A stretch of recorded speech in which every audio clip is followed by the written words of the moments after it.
Assalamualaikum warahmatullahi wabarakatuh. Pembawa pesan, kembali hadir ke hadapan Anda, untuk membawakan kisah-kisah para nabi, para rasul, para sahabat, dan orang-orang soleh. Dan semoga dari kisah yang akan disampaikan ini, bisa memberikan banyak manfaat buat kita semua. Dalam sejarah Islam, banyak sekali kisah yang berkaitan dengan Nabi Muhammad Sallallahu Alaihi Wasallam. Sosoknya menjadi tokoh yang sangat penting dalam sejarah agama Islam, terutama dalam menyebarkan Islam. Dan dari kisah para rasul, Nabi Muhammad Sallallahu Alaihi Wasallam diketahui merupakan Nabi terakhir.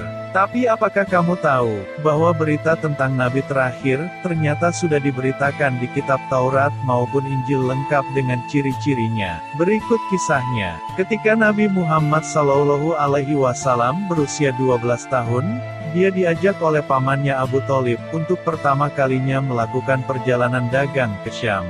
Sebelum tiba di negeri Syam, kafilah ini terlebih dahulu melewati sebuah gereja di kota Busra, di mana, di gereja ini terdapat satu pendeta yang bernama Bahiro. Pendeta ini, setiap saat selalu saja melihat ke jendela di gerejanya, untuk mencari sebuah informasi tentang Nabi terakhir. Setiap kafilah yang lewat, terutama dari Jazirah Arab, dia akan selalu memperhatikan dengan seksama, apakah ada tanda-tanda seperti yang diberitakan di dalam kitabnya. Hingga suatu saat, lewatlah sebuah kafilah Abu Thalib bersama rombongannya. Setelah dilihat dari jauh, kafilah ini selalu dinaungi oleh awan, yang memang pada saat itu lagi terik matahari. Dan pada saat kafilah Abu Thalib beristirahat di sebelah gereja, terlihat pohon-pohon kurma yang berderet, yang semuanya seperti menundukkan daun-daunnya ke kafilah itu. Maka diutuslah salah satu orang, untuk mencari tahu tentang kafilah tersebut. Setelah tahu dari kota Mekah Jazirah Arab, diundanglah semua rombongan kafilah untuk makan bersama di gereja itu. Kecuali Muhammad Sallallahu Alaihi Wasallam saja, yang ditinggal sendiri untuk menjaga barang bawaan kafilah.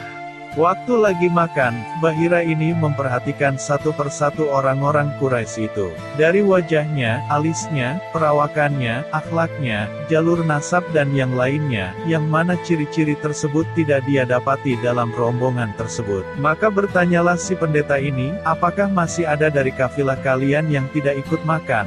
Dan setelah tahu ada satu orang anak kecil yang tidak ikut makan, maka segera keluarlah Bahira menemui anak tersebut bersama orang-orangnya, yang akan menggantikan untuk menjaga barang dagangan kafilah tersebut. Setelah bertemu dengan Nabi Sallallahu Alaihi Wasallam, berkatalah si pendeta ini, "Hai anak kecil, saya akan bertanya kepadamu atas nama Lata dan Uzza, yang mana, nama ini merupakan sumpah tertinggi di kalangan kota Mekah." Tapi dengan lantang, dikatakan kepada pendeta ini bahwa jangan engkau sebutkan dua nama berhala itu, karena aku membencinya, aku tidak suka dengan patung itu, kata beliau. Lalu dilanjutkan oleh pendeta ini, dengan memperhatikan wajahnya, alisnya, matanya Nabi Sallallahu Alaihi Wasallam, yang mana semua ciri fisik tersebut, sangat terperinci, dijelaskan dalam kitab Taurat dan Injil.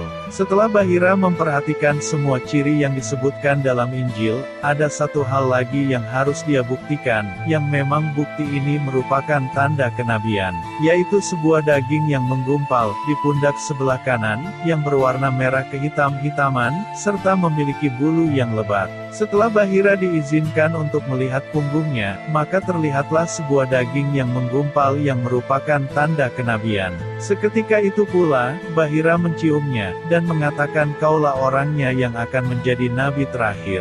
Lalu diajak masuklah anak tersebut, dan ditanyakanlah kepada rombongan kafilah, siapakah walinya anak ini? Maka Abu Thalib berkata, saya ayahnya. Lalu Bahira berkata, tidak mungkin kau ayahnya. Maka disebutkanlah kisah Nabi Sallallahu Alaihi Wasallam yang dikabarkan dalam kitab mereka bahwa anak ini ditinggal mati ayahnya, waktu dia masih umur 6 bulan di perut ibunya. Dan ibunya meninggal pada saat dia umur 6 tahun, serta dia dibina dan dididik oleh kakeknya sampai umur 8 tahun. Dan kalau kau benar kerabatnya, kau adalah pamannya. Kagetlah Abu Thalib ini, lalu dikatakan lagi oleh Bahira, ketahuilah, keponakan kau ini adalah nabi terakhir, yang sedang ditunggu oleh orang-orang. Dan kalau orang Yahudi tahu dia dari turunan Arab, maka pasti mereka akan membunuhnya, sebagaimana mereka berusaha membunuh Isa alaihi salam. Maka jangan kau bawa ke negeri Syam, bawa pulang ke Mekah segera. Akhirnya dibawa pulang Nabi Shallallahu alaihi wasallam ke Mekah pada saat itu juga. Ya, itulah kisah dari pendeta Bahira, yang mengetahui bahwa Nabi terakhir, Nabi Shallallahu alaihi wasallam, yang sebenarnya sudah dikabarkan dari kitab umat terdahulu. Semoga informasi tadi bermanfaat dan membuat kita menjadi lebih mencintai Rasulullah Shallallahu alaihi wasallam. Wassalamualaikum warahmatullahi wabarakatuh.